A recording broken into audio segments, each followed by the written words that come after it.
જય હો authentic Indian restaurant ભોસાનની અંદર આવેલું આ જબરજસ્ત ઇન્ડિયન ટેસ્ટને રિપ્રેઝેન્ટ કરતું રેસ્ટોરન્ટ છે. પણ મારે વાત કરવી છે આ રેસ્ટોરન્ટની સાથે જે આવેલું છે ને 24 કલાક, મતલબ તમે સમજો ને કે સવારે 5 વાગે આ બજાર બંધ થાય, એટલે કે જે આ સ્ટ્રીટ વેન્ડોર છે ને, ફ્લી માર્કેટ છે ને, એ 24 કલાક ચાલે છે સાહેબ.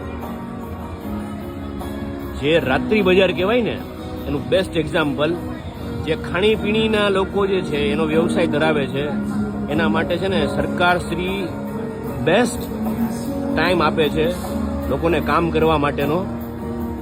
5 વાગ્યા સુધી બજાર ચાલે છે અને એ મેઇન માર્કેટની અંદર. એટલે આ રિયલી જે નાના ધંધાર્થીઓને એપ્રિશિએટ કરતું ધંધો સાહેબ આમ થાય, ધંધો આમ થાય. ધંધામાં કોઈ બેમાની ન હોય. ધંધાર્થી નાનામાં નાનો ધંધાર્થી, હું એમ કહું શાક બકાલાવાળો હોય ને એને બી ટાઈમ આપવો જોઈએ. 24 કલાક બજાર હાલવી એટલે કે નાની વાત નથી સાહેબ. ખરેખર એપ્રિશિએટ કરવા જેવી વસ્તુ છે. ઇન્ડિયન રેસ્ટોરન્ટ સામે છે, બહુ મજા આવી ગઈ. અને એક્સપિરિયન્સ એટલા માટે શેર કરું છું કે ધંધાનો નાનામાં નાનો વ્યાપારી જે સ્ટ્રીટ વેન્ડોર કહેવાય ને એના માટે ઉજળી તકો આપનારો આ દેશ એમને આઝાદ. તમે વાત કરો ને, તમે કેપિટાલિસ્ટ નથી, કાંઈ વાંધો નહીં, સોશિયાલિસ્ટ છો, માનું છું.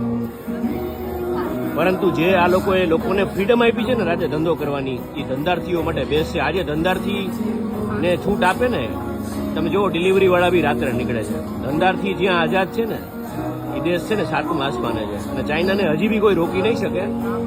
આપણે ગમે એટલા વિશ્વગુરુ બની જઈએ, દુનિયાનો બાપ તો ચાઇના છે, ધંધામાં પહોંચી નહીં શકાય.